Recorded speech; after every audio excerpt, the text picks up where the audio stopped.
On March 18, 1925, a single tornado carved a path of destruction across 3 American states. In just over 3 hours, nearly 700 people were killed. Entire towns were erased. Schools collapsed. Families vanished. It remains the deadliest tornado in United States history and one of the most powerful ever recorded. In 1925, America had no radar, no tornado sirens, no emergency broadcast system.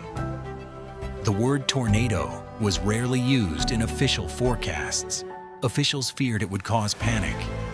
People relied on what they could see. And what they saw that afternoon looked like a dark storm front, not a deadly rotating column of wind. The atmosphere that day was unstable. Warm Gulf air collided with cold northern air. Pressure differences built silently across the Midwest.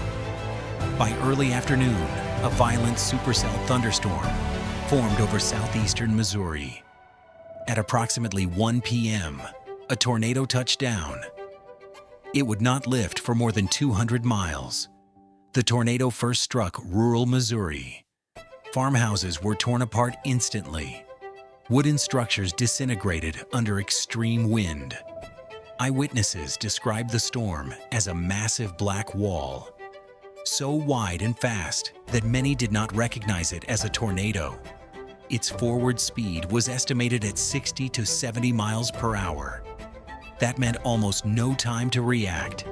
Within minutes, entire communities were reduced to splinters. But the worst destruction was still ahead. When the tornado crossed into Illinois, it intensified. In Murfreesboro, the storm entered at full strength. Homes were swept away, entire blocks disappeared.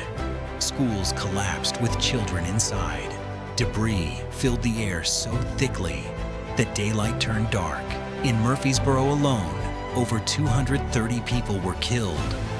Just miles away, in West Frankfort, more children died when another school was destroyed. Hospitals were quickly overwhelmed. Medical supplies ran out. Communication lines were down.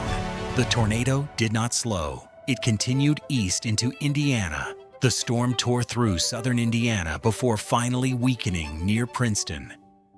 By the time it dissipated around 4:30 p.m., it had traveled approximately 219 miles. The final death toll reached 695. More than 2,000 were injured. Tens of thousands were left homeless.